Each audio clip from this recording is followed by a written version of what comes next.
पिछले कुछ दिनों से इलेक्टोरल बॉन्ड का मुद्दा तूल पकड़े हुए हैं। चुनाव नजदीक है और इस केस पर सुप्रीम कोर्ट ने कड़ा रुख अपनाया हुआ है। सुप्रीम कोर्ट की फटकार के बाद भारतीय स्टेट बैंक यानी एसबीआई ने 12 मार्च की शाम को इलेक्टोरल बॉन्ड से जुड़ा पूरा डेटा चुनाव आयोग को भेज दिया। लेकिन अब इलेक्टोरल बॉन्ड से जुड़ी एक और खबर सामने आई है। खबर ये है कि सुप्रीम कोर्ट बार एसोसिएशन के अध्यक्ष आदिश अग्रवाल ने 12 मार्च को राष्ट्रपति द्रौपदी मुर्मू को एक पत्र लिखा था और इस पत्र में उन्होंने इलेक्टोरल बॉन्ड पर सुप्रीम कोर्ट के फैसले पर प्रेसिडेंशियल रेफरेंस के तहत रोक लगाने की मांग की थी। जैसी ये खबर सामने आई, सुप्रीम कोर्ट बार एसोसिएशन ने खुद को उस पत्र से अलग कर लिया। यही नहीं, बार एसोसिएशन ने इस पत्र की निंदा भी की है। सुप्रीम कोर्ट बार एसोसिएशन की तरफ से कहा गया है, सुप्रीम कोर्ट बार एसोसिएशन कार्यकारी समिति के सदस्यों ने अध्यक्ष आदिश अग्रवाल को ऐसा कोई भी पत्र लिखने का अधिकार नहीं दिया है। यह पत्र ऑल इंडिया बार एसोसिएशन के लेटर हेड पर लिखा गया है और आदिश अग्रवाल ने इसे अपनी व्यक्तिगत क्षमता में लिखा है।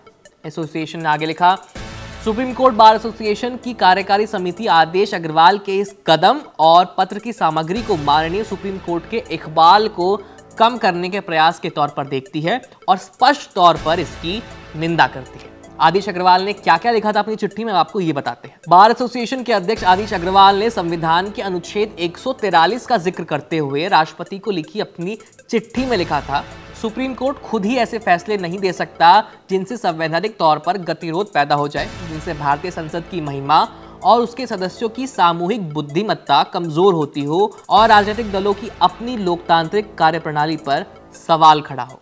अपनी चिट्ठी में सुप्रीम कोर्ट बार एसोसिएशन के अध्यक्ष आदिश अग्रवाल ने राष्ट्रपति मुर्मू से राजनीतिक पार्टियों, कॉरपोरेट संस्थाओं के अलावा सभी हितधारकों के लिए न्याय सुनिश्चित करने की अपील की थी।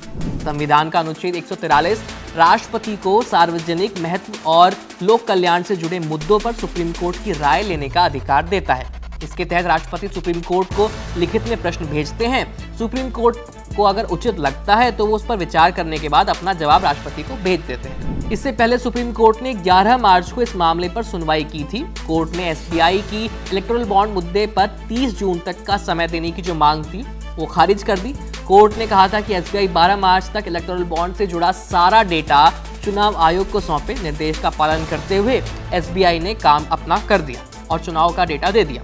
अब चुनाव आयोग को 15 मार्च की शाम 5 बजे तक इस डेटा को अपनी वेबसाइट पर प्रकाशित करना है। सुप्रीम कोर्ट ने ही 15 फरवरी को केंद्र सरकार की इलेक्टोरल बॉन्ड वाली स्कीम पर रोक लगा दी थी। कोर्ट ने इसे असंवैधानिक बताया था। इस खबर में इतना ही। देखते रहिए एबीपी लाइव। मेरा नाम है आयुष। धन्यवाद।